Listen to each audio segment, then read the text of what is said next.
parlok kat bangan ang sungkai nga sobhaman kat pati phi banier wai lang bat ngai kani ka wei ka jing wai ka ba ong kumne kilok syaki bale palat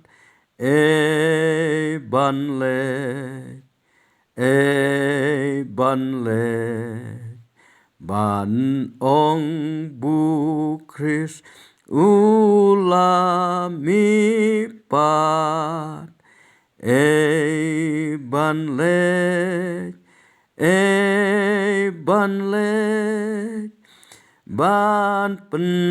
pao jing ai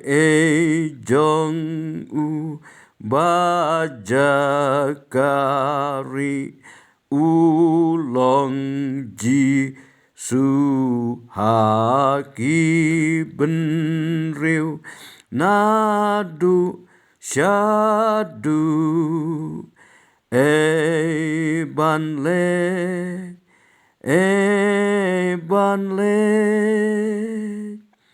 ban ong bu Chris ulong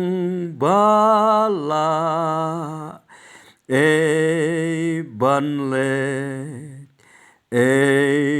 banle yu briu bapop pen kelabha banle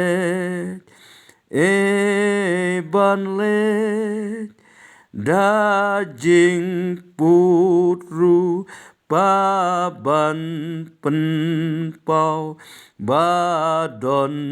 jing i snei kum duriau yu yong yu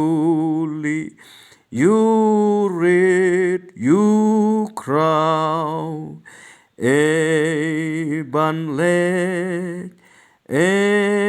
banle